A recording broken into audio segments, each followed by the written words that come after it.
Hi, how are you this evening? Hope you're cool. It's really hot out there. Well, I've been studying the marijuana subject quite a bit. And I've got a book here, Why Marijuana Should Be Legal, by Ed Rosenthal and Steve Kubby with S.Newhart. And it's very good.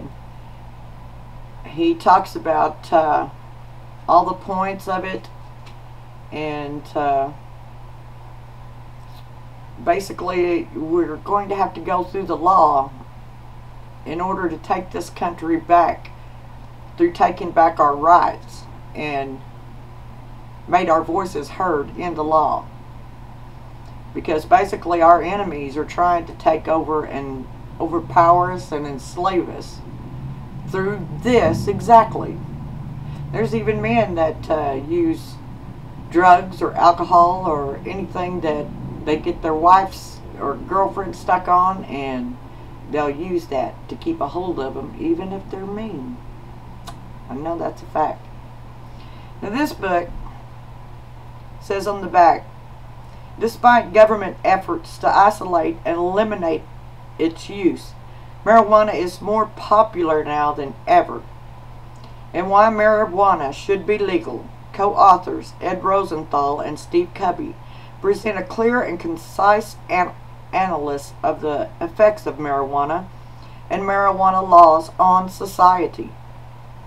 The book addresses the laws from 8 vantage points, including criminal, economic, national security, health, and constitutional. New coverage discusses why marijuana isn't legal and how U.S. marijuana laws are based on inaccurate and outdated information. Extensive notes provide convincing documentation of the arguments presented and are often derived from the government's own studies. Charts and graphs illustrate the injustice of the American marijuana legislation. And this illegal law is very immoral. Read just a couple of things from here. The war on pot has been a disaster for our society. Consider the price society is paying. Children turning in their parents, parents turning in their children, friends turning in their friends, families ripped apart. Now we're talking about family values here. Let's see which politicians are for them and which are against. Billions of dollars wasted each year to enforce marijuana laws. 6 million people a year under court supervision. Property valued at more than $1 billion seized each year. Millions of seriously ill patients denied safe, inexpensive relief. And there's a bunch of healthcare people against legalization too. Farmers denied a chance to join the growing worldwide hemp industry, which can do a lot of things that we can put the poison out of the picture.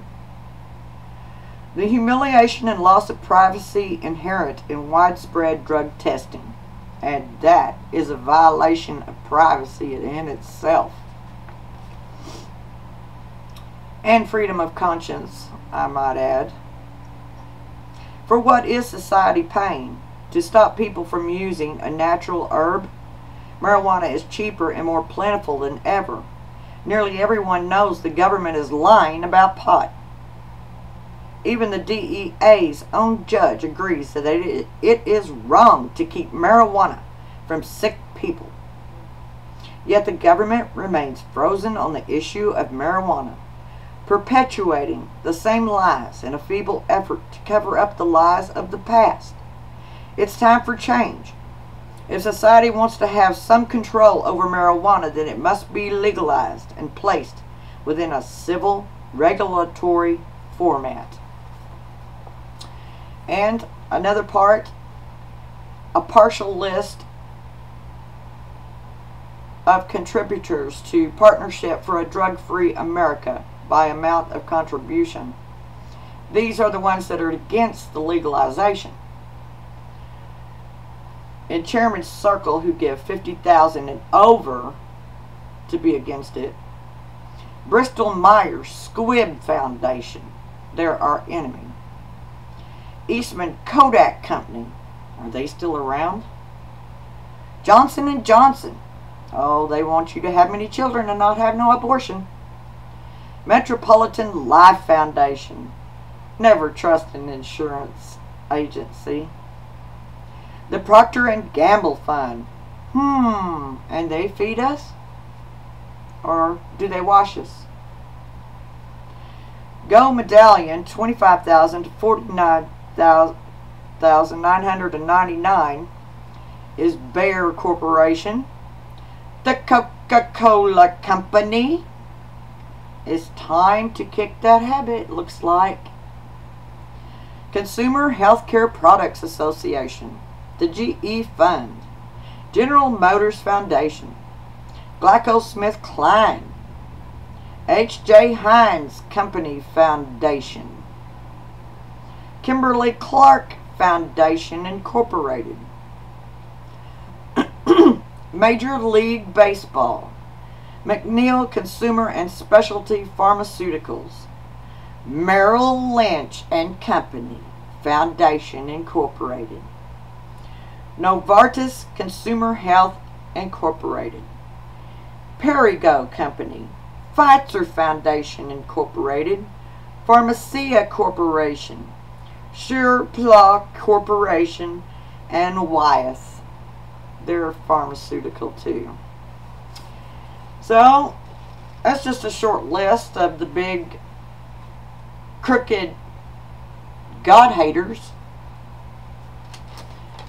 Like I said, we need to take back our rights and defend our nation by going through our laws, because if we can't get something done with the law, then we have no choice but a civil war to go through. And I hate to see that. I really would. Now, there's violations of our human rights going on. They're working to destroy our Constitution and enslave us to their power. They have already destroyed moral laws for them to abide by and force the rest of us to obey their opinions and man-made laws and commit fraud and thievery. The corrupt politicians, lobbyists, corporations, and many churches are against legalization of marijuana. Such churches are many groups that are covering their crimes, their lack of morals, to avoid paying taxes, and even receive government money, much of which goes in their pockets. Those criminal corporate churches who say they are just helping the poor in other countries and support the illegal Mexicans that come here, but refuse to work to legalize marijuana, have blood on their hands. From the drug war there and disrespect them by helping them to make a living in their own country in the honorable, legal way, of which their drugs are just about the only thing they have to sell and make a living from. The rich people are buying and using illegal drugs, but get off scot-free if they ever get in trouble with the law. And our poor kids are ruined and put under their prison power to make usury money. They're even attempting to use all prisoners for corporation work. Now this is very clear that they are anti-Americans and domestic terrorists. These people who worship money are Mammonites who haven't even read the Bible. There's little difference between Mammonism and Satanism. They are fighting God. And I believe all of us who love God and His Son Jesus should pray and come to an agreement to legalize marijuana, as it was a gift from God. And I have the scripture book and numbers that will be down here in my description. And we need to get organized. We'll have to go through these laws state by state. And like all the laws went around the country that used to happen in California, it's time to make somebody else in that hot seat. Some of our worst states, with these crooks running it, needs to be the one to win first, and then pass along how you helped. And I hope this happens soon, because I sure am praying about it. And I send my blessings out to all you good, honest people. I love honest people. Have a great evening and stay cool.